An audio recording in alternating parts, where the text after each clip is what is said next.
jelek banget Ustadz ini diingatin kita semua bahwa sebenarnya apapun yang terjadi ini soalnya ulasannya Ustadz itu menjawab beberapa pertanyaan teman-teman yang sudah bertanya juga. Tadi ada yang bertanya soal gimana kalau ada luka pengasuhan, punya role model orang tua yang kurang baik, itu jawabannya sebenarnya balik lagi dialog sama Allah, koneksi sama Allah, harus lebih kuat lagi, banyak bercerita sama Allah gitu ya Ustadz ya.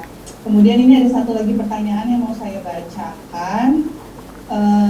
Sebentar. Afwan dok, saya sedang hamil anak pertama, usia perkawinan baru sekitar 6 bulan, sedang menderita GERD, sehingga kehamilannya lumayan berat. Saya sudah berusaha pengobatan, tapi saya seperti down saat mendengar ada keluarga yang mengatakan bahwa GERD itu hanya pengaruh psikologis saja karena saya banyak pikiran.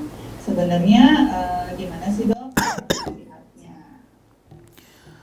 Ya, tadi sebenarnya sudah dijelaskan kan sebenarnya ya penyakit itu sejatinya organ tubuh kita itu kan adalah efek dari emosi atau perasaan yang kita rasakan. Jadi kalau kita bicara pada orang yang tadi GERD ya atau mungkin orang sakit mah, mungkin bahasa kita yang paling gampang itu ya tidak lepas dari mungkin kalau orang bilang nih stres segala macam. Pertanyaan stres itu karena apa? Itu yang Anda telusurin ya. Stres itunya atau apa yang dipikirin gitu loh. Kemudian bagaimana kita kembalikan itu kepada Allah, kembaliin semua sama Allah dalam bentuk ucapan kita, doa kita. Itu yang paling penting kita kerjakan. Sebab apa? Sebab kalau itu nggak dikerjakan, dia akan terus mau makan ya.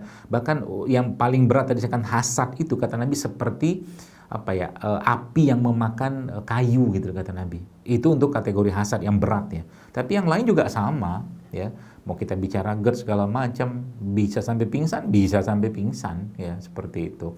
Jadi Anda harus cari tahu dulu, nih cemasnya, was-wasnya, anxiety-nya karena apa ya. Kalau mungkin urusan misalkan sama anak, takut sama anak dalam kandungan nanti begini segala macam, itu kan was-wasnya setan. Urusan anak itu ya apalagi dalam kandungan kita nggak bisa ngontrol sama sekali loh ya. Yang bisa ngontrol ya Allah dengan blueprint yang sudah Allah ciptakan dalam genetik atau gen anak kita tadi. Saya ada baca satu buku yang bagus, buku ini judulnya Switch DNA yang mengarang namanya Dr. Kazuo Murakami.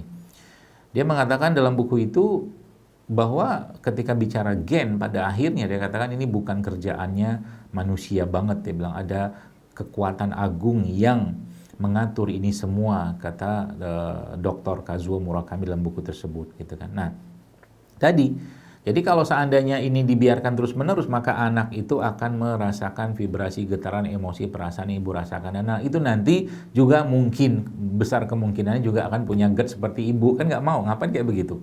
Ya, itu. Jadi itu dulu kalau menurut saya yang dikendalikan. Termasuk juga, jangan cemas dengan urusan apa jenis kelamin anak. Itu urusan jenis kelamin itu Allah yang punya cerita itu. Allah yang punya hak. Jadi jangan ngutak-ngatik itu.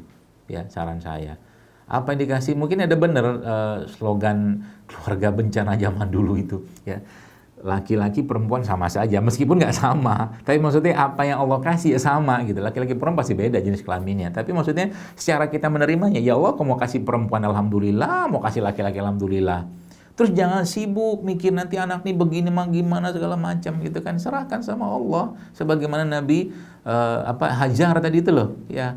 Kalau engkau meninggalkan kami di sini karena Allah, maka Allah tidak akan menyia-nyiakan kami, kata Hajar. Kan Masya Allah kan, ucapan yang sangat menenangkan gitu. Nah, ucapan-ucapan ini harus kita harus kita ucapkan, harus kita sering-sering sampaikan kepada diri kita dalam bentuk doa ya, dalam bentuk bahkan kita berdialog ya dengan bayi, misalkan bayi itu dalam kandungan apa-apa diajak ngomong aja tuh bayi, dia nggak dengar tapi bahasa batin kan terasa tuh. Semoga Allah menjagamu ya nak, semoga engkau menjadi, doain terus dielus-elus begitu tuh. Itu tuh salah satu cara yang paling baik dalam membangun komunikasi batin dengan anak yang ada pada kandungan ya, seperti itu. Itu mungkin ya. Tadi nggak ada pertanyaan tentang obatnya apa kan?